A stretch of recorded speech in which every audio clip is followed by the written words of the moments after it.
tradicionalmente é um período que aumenta muito a demanda, por exemplo, para a indústria gráfica como um todo, né? Porque a mídia impressa ainda é uma das mídias que tem a maior confiabilidade, né? É que passa a maior credibilidade tanto para o consumidor quanto para o leitor.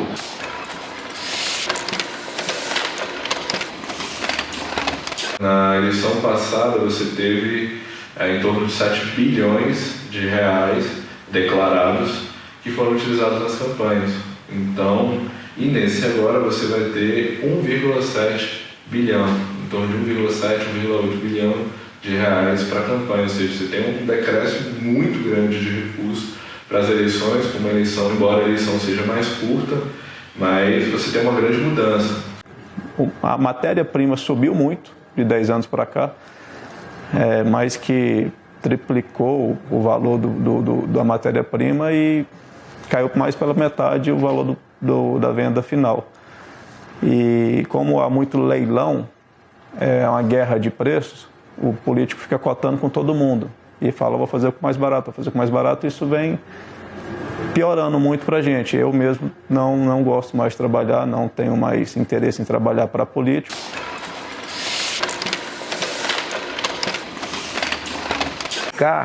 As pessoas que já estão nesse mundo político há mais tempo, elas têm jornal, têm televisão, tem várias outras mídias que ajudam a impulsionar o nome delas. As pessoas que estão vindo pela primeira vez, a grande ferramenta delas serão as redes sociais. Assim como foi a eleição do Obama naquela época, que as redes sociais tiveram um papel fundamental, e a eleição do Trump com as fake news e tal, que dizem que influenciou toda a eleição, no Brasil eu acho que o momento é agora que vai mudar tudo, porque a legislação eleitoral mudou para permitir impulsionamento de post. O dinheiro gasto com gráfica é limitado agora, o dinheiro de arrecadação é limitado e o maior investimento que você pode fazer é em redes sociais para ter um retorno alto e um baixo.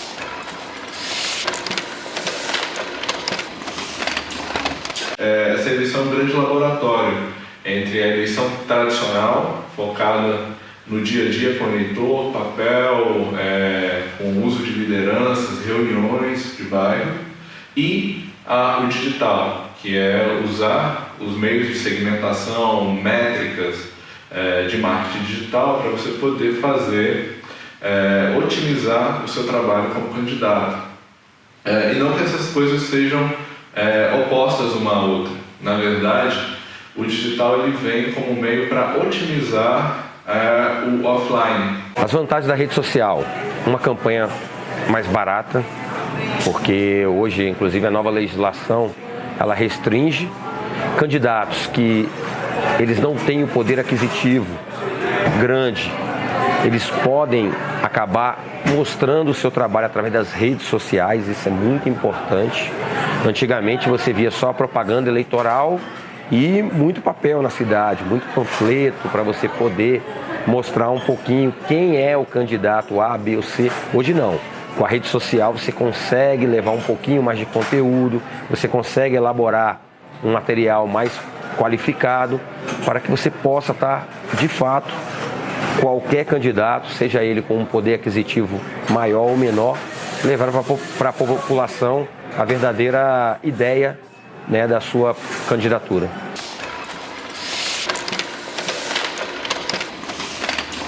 E só a rede social não vai, acredito eu, que não vai eleger ninguém, né? Até porque eu também não vejo de uma forma o seguinte: alguém queira ficar na rede social, vai ficar vendo, em qualquer uma que seja, vai ficar recebendo no WhatsApp mensagem do candidato.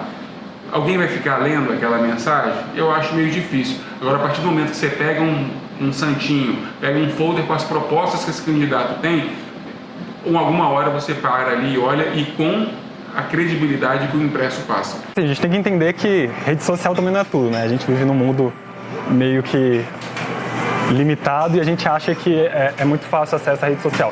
Mas quase 50% da população ainda não tem nem acesso à internet. Então a parte gráfica ainda permanece forte, ainda tem seu papel fundamental, principalmente em regiões mais isoladas, que não tem tanto acesso à internet. E rede social também não é sinônimo de voto, né? Se você for comparar o Aécio Neves com a Dilma, o Aécio tinha quase o dobro de curtidas no Facebook. E isso não se refletiu nas urnas, né? Apesar da força.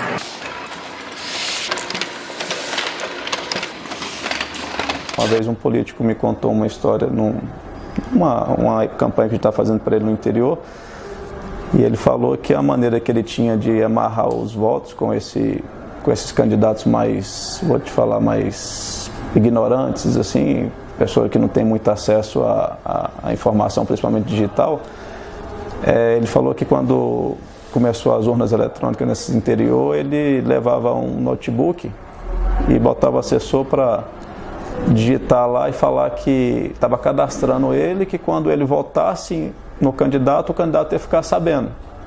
Então, que ele poderia contar com o voto dele. E a pessoa, na humildade dela, ela acreditava nisso aí e realmente falava, vou votar, porque ele vai descobrir que eu não votei nele, né? Então vou ter que votar nele.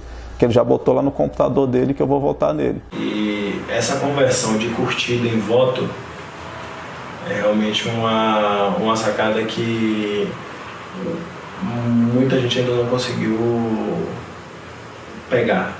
Essa é a área cinzenta dessa legislação e por isso que é tão perigoso. Por causa que todos os candidatos, não há uma regra rígida para o impulsionamento de posts. Então todos os candidatos, até que se defina algo, podem impulsionar quanto quiser, sem nenhuma transparência de fato, né? Assim, espera-se que se tenha transparência para o tribunal e tal, mas o público durante a campanha não tem uma noção de que um pré-candidato a deputado gastou R$100 e o outro gastou R$1 milhão. Não tem esse controle, não tem controle nenhum.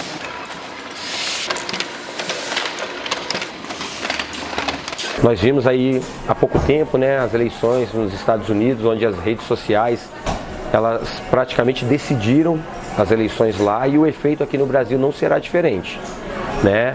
Uma preocupação que nós temos que ter, todos nós, pré-candidatos, eleitores, são os fakes, né, nas redes sociais. A rede social ela traz muita informação boa, mas ela também traz muito lixo eletrônico, e isso é ruim. É ruim porque você não sabe distinguir, às vezes, o que realmente é o correto, o que é errado, o que é verdadeiro, o que é falso. E isso aí é uma ferramenta que, inclusive, o TSE está tentando combater.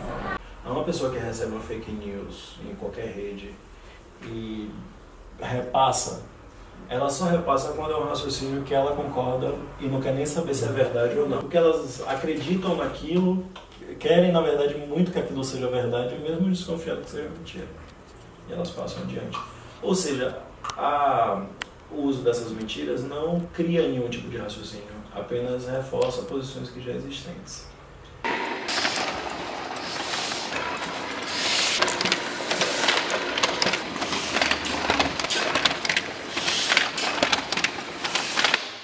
Se a gente pensar dentro da política, boatos sempre existiram, sabe? Principalmente se a gente, na política que a gente tem no Brasil, de oligarquia, de mídia sendo controlada por poucas pessoas que são também os políticos, sabe? Tipo, o cara dono de um jornal lançar um boato, sabe?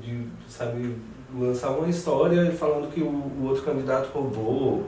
No mínimo distorcer algumas Distorcer. coisas, né? Distorcer. Houve mesmo. Eu acho que a gente está num grande momento de histeria coletiva com isso de fake news. Óbvio, é preocupante porque agora a gente não tem mais o controle de para onde isso está indo. Porque eu acho que o que vai funcionar daqui em diante são coisas reais, pessoas reais com causas reais. Nada que seja maquiado vai funcionar, talvez funcione por um tempo, mas vai ser desmascarado em algum momento.